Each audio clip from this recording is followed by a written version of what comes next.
Hello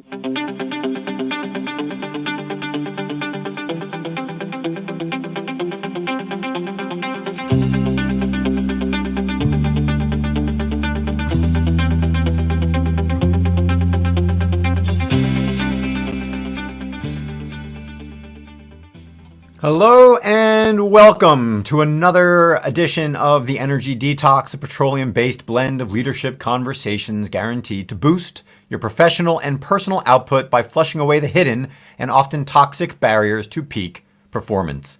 I'm your host, 𝐁𝐿𝐮𝐝, a chemical engineer, executive coach, and 16-year energy industry veteran, helping you tap into the same resources fueling today's most successful and sustainable leaders. And today we're going to talk about how some of those leaders are better than others at recognizing what it takes to build a better culture, to build engagement and morale and pull people together. And again, this is a very common topic among the leadership development world and the human resources world, especially in light of the last 18 months, where many companies are trying to figure out how to do that differently. How do you build culture? How do you maintain culture? How do you sustain everything that was working before the pandemic in an age where people are, in many ways, disconnected? Disconnected physically, disconnected mentally with everything else that might have been going on in their lives, even as they are more connected in some ways from a digital standpoint. And to drive this conversation, we're going to talk about the fact that we are now after Halloween, which means that we are in full swing when it comes to holiday party preparation. Christmas decorations are in most stores right now.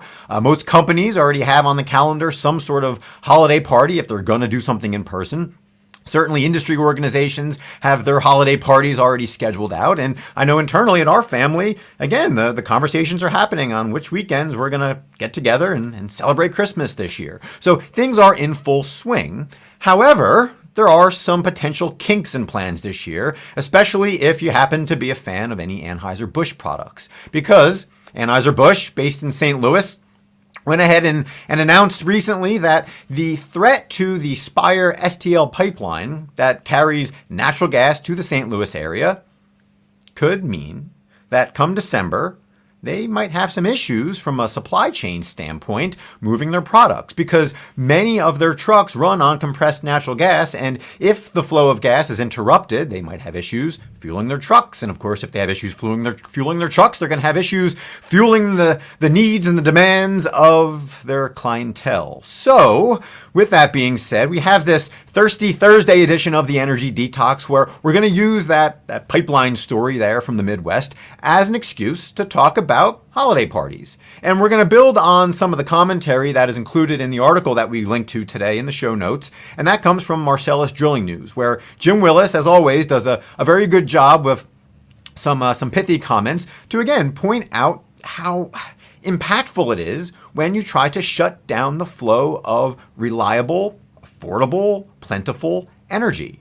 And again, this doesn't just apply to beer, of course. This applies to everyone in the St. Louis area, so much so that even the left-leaning mayor of St. Louis said, hey, we need this natural gas. We're not just talking about beer, of course. We're talking about heating people's homes and the very real possibility that if this natural gas flow is interrupted, if this pipeline, which has been in service for 2 years, is not allowed to continue, then there's going to be dire consequences. And now, building on yesterday's conversation about being overly dramatic and building in too much doom and gloom, I will say that, at least in my personal opinion, and based on reading various articles, not just the Marcellus Drilling News article, I'd say the odds are pretty good that the pipeline will continue flowing. But for the purposes of today's conversation, we are going to assume that things might not always be flowing as smoothly as possible from a figurative standpoint when it comes to the tips and the tricks and the tools that you're using to maintain engagement and to build your culture. And so with that being said, we're going to jump into the first question today, which is, in what ways can you extend your employee engagement growing season? And by that I mean, what ways can you ensure that you're engaging employees, you're motivating them, you're building morale 12 months out of the year?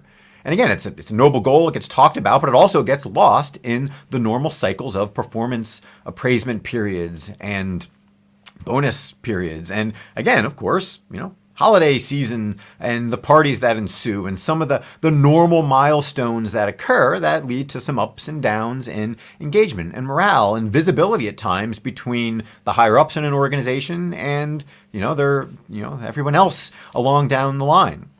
And so the question for you is, in what ways can you extend those seasons? If you feel that there is a rush of excitement and enjoyment when you guys have a Christmas party that brings people together and perhaps brings in spouses and family members and really helps the company feel like a family, if that is a word that you use to describe your culture, well then again, how can you continue that throughout the rest of the year?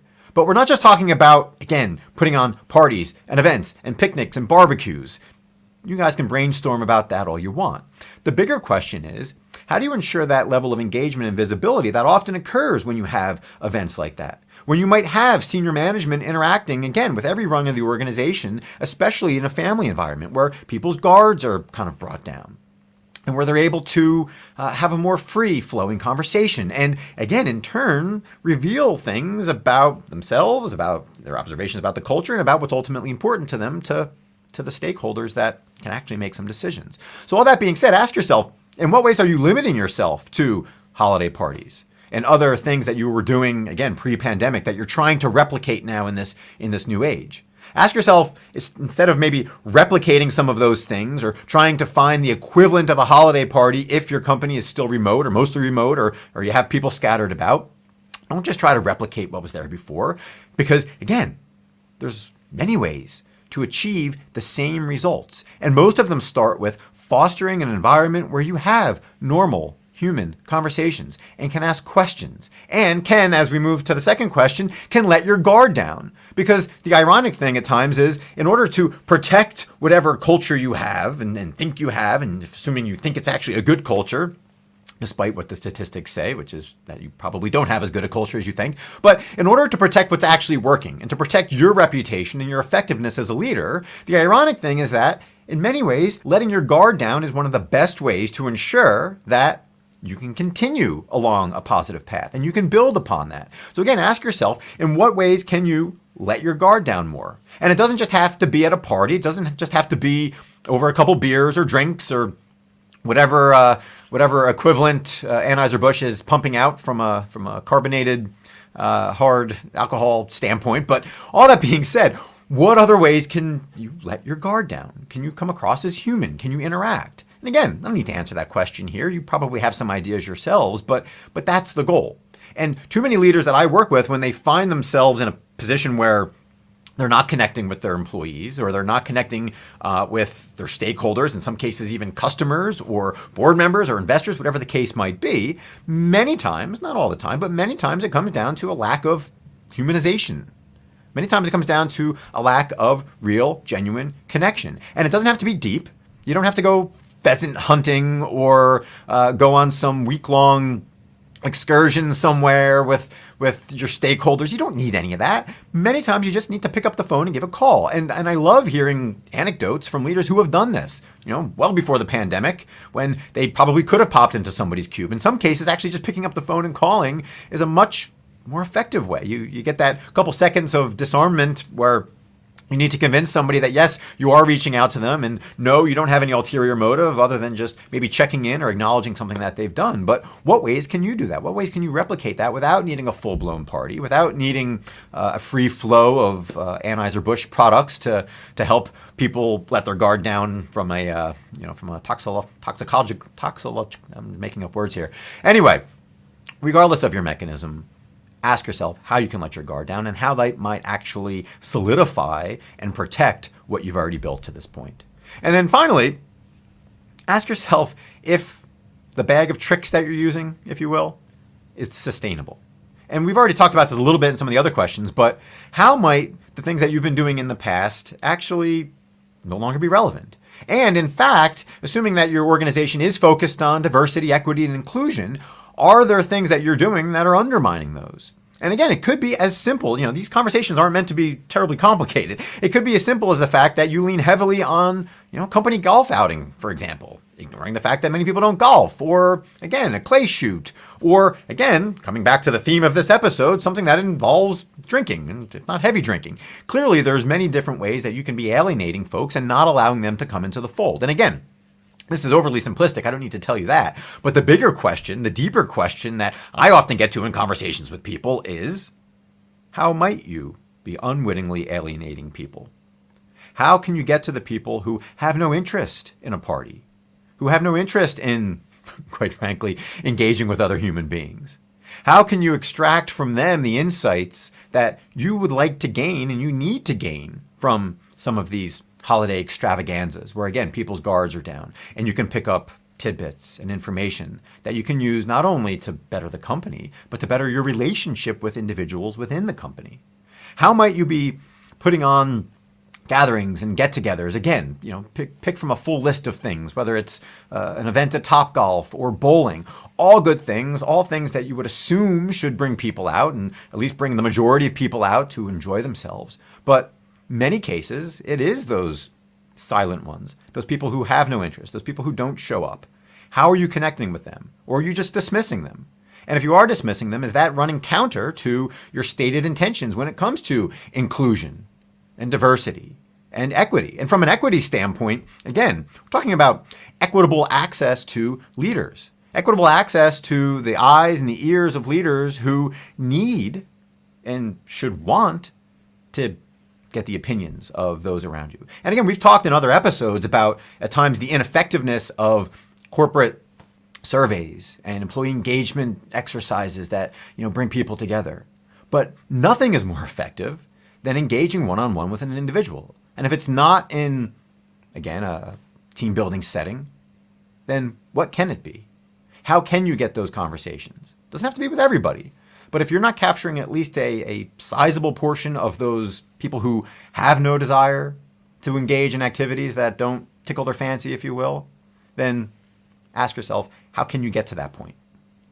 And so with all that being said, as always, I appreciate your time and energy and your engagement with the Energy Detox podcast. We will continue doing these morning editions here at 6:30 Eastern time and taking a relevant headline, or at least a quasi-relevant headline, and weaving in energy industry themes and, most importantly, leadership themes to help you continue growing, protecting, and sustaining success. And so with that, I welcome your feedback as always. I encourage you to visit theenergydetox.com for other episodes like this that are weaving in relevant topics and themes that I'm hearing and the people that I work with, that I'm seeing in the broader leadership world, and of course that are topical for you and for me who support the energy industry. So with that being said, I hope you have a great rest of the day, a great rest of the week, and if you happen to be in St. Louis, I hope that as you head into the home heating season, if not the start drinking at 5 p.m. season because it's getting dark early, I do hope that the Spire STL pipeline issues are resolved, that things are able to keep flowing, and that all of the doom and gloom issues that Budweiser and other companies within that region are claiming do not indeed come to fruition. So again, thank you as always, and have a great rest of the day.